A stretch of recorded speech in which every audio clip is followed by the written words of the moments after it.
এসআইআরের নামে তথাকথিত লজিক্যাল ডিসক্রিপেন্সির অজুহাতে সাধারণ নাগরিকদের ভোটার তালিকা থেকে নাম বাদ দেওয়া ষড়যন্ত্রের অভিযোগ উঠল। সেই অভিযোগকে সামনে রেখে বাঁকুড়া জেলার জামিয়াতে উলামা হিন্দের পক্ষ থেকে আজ বাঁকুড়া জেলা শাসক তথা জেলা নির্বাচন আধিকারিকের দপ্তরে ডেপুটেশন জমা দেওয়া হয়। জামিয়াতে উলামা হিন্দের দাবি, পশ্চিমবঙ্গে চলমান স্পেশাল ইন্টেন্সিভ রিভিশন বা এসআইআর প্রক্রিয়ায় এআই ভিত্তিক সফটওয়্যারের মাধ্যমে ভোটার তালিকা যাচাই করতে গিয়ে যৌথ পরিবার ব্যবস্থা ও পুরনো ভোটার নথির বাস্তবতা উপেক্ষা করা হচ্ছে। এর ফলে পিতা সন্তান সম্পর্ককে যান্ত্রিকভাবে সন্দেহজনক ধরে বহু প্রকৃত ভোটারকে অপ্রয়োজনীয়ভাবে হিয়ারিংয়ের মুখোমুখি হতে হচ্ছে। এতে সাধারণ মানুষের মধ্যে আতঙ্ক, হয়রানি এবং ভোটাধিকার হারানোর আশঙ্কা তৈরি হয়েছে বলে অভিযোগ সংগঠনের।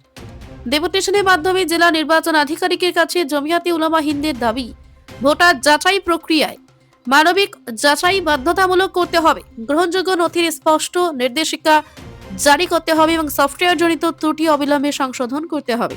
সংগঠনের নেতৃত্ব জানিয়েছেন, সংবিধান ও প্রাকৃতিক ন্যায় বিচার মেনে এসআইআর প্রক্রিয়া পরিচালিত না হলে আগামী দিনে তারা বৃহত্তর গণতান্ত্রিক আন্দোলনের পথে নামবে।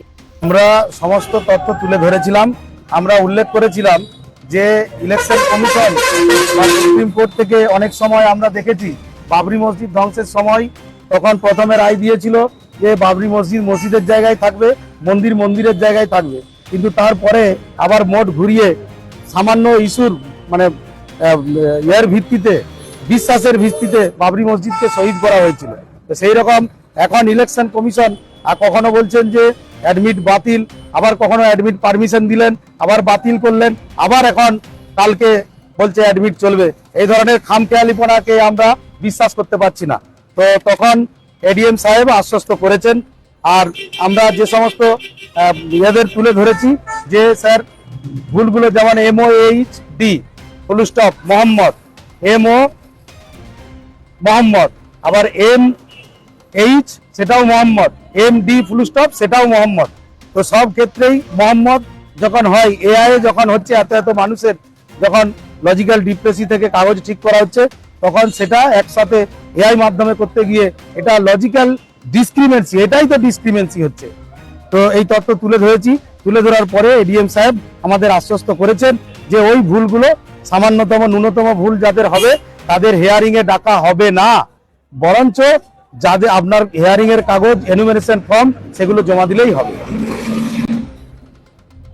আর বলেছেন যে ওই এনুমারেশন ফর্ম আর আপনার নোটিশ, তার সাথে আধার এবং ভোটার, বাবার আধার এবং বাবার ভোটার লিস্টের 2002 এর যেটাকে লিঙ্ক করা হয়েছে, সেই লিঙ্কের পেজ এই দিলে এবং তার সাথে যে নোটিশটা দেওয়া হয়েছে সেই নোটিশ দিলেই হবে।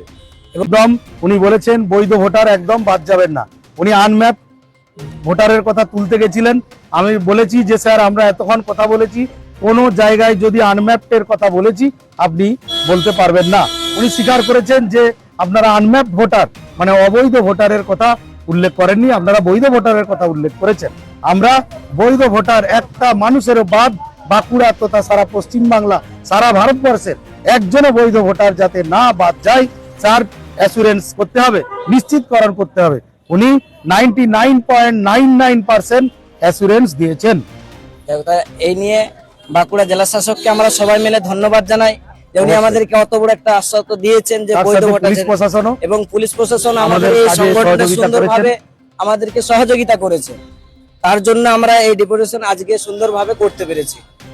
আর আমরা এটাও বলেছি, আমরা বেশ কয়েকটা থানা থেকে সোনামুখী, পাত্রসার, কতুলপুর, তালডাংরা, সিমলাপাল এবং বিষ্ণুপুরের কিছুটা অংশ থেকে আমরা এসেছি।